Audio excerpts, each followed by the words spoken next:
through the kind of settlement that is supposed to be put in place so that elections in Zimbabwe are not disputed. Right now, we have an invalidated process which has produced an illegitimate change to the constitution. That issue is an issue that we are going to challenge as citizens. We cannot have the constitution.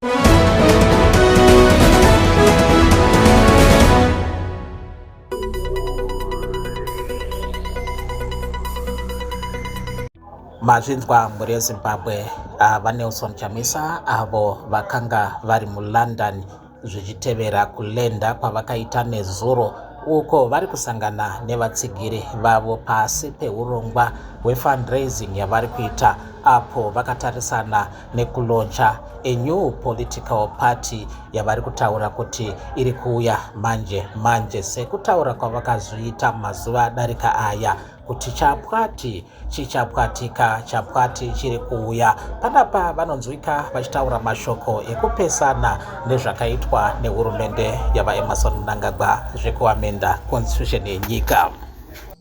Through the kind of settlement that is supposed to be put in place so that elections in Zimbabwe are not disputed. Right now, we have an invalidated process which has produced an illegitimate change to the constitution.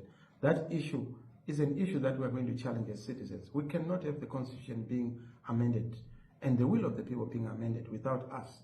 Nothing without the citizens can be binding on the citizens. You say that this amendment is an opportunity for Zimbabwe. How is it an opportunity? It's an opportunity, one, for us to have a synoptic moment, a synced optic moment.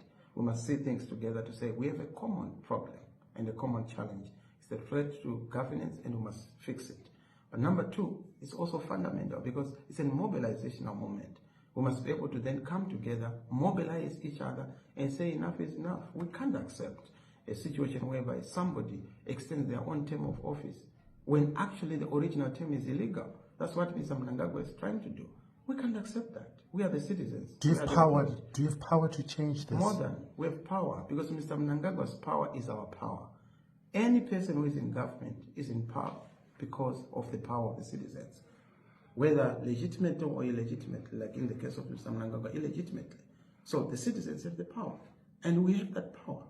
When we exercise it, we do so peacefully, constitutionally, and with the right to speak. You speak about having a representative in every district in Zimbabwe and in every street in Harare. And you say that when the moment comes, you will put a stop to what is happening. Do you really believe in what you're saying? Of course, it's not about Nelson Chamisa believing in himself. It's the people of Zimbabwe. They have the power. And we have presence everywhere. That's what we've said, and we continue to say. We don't claim it. That's the reality. That's why you find that even when we don't say a thing, in the morning, they blame us for the sun rising late.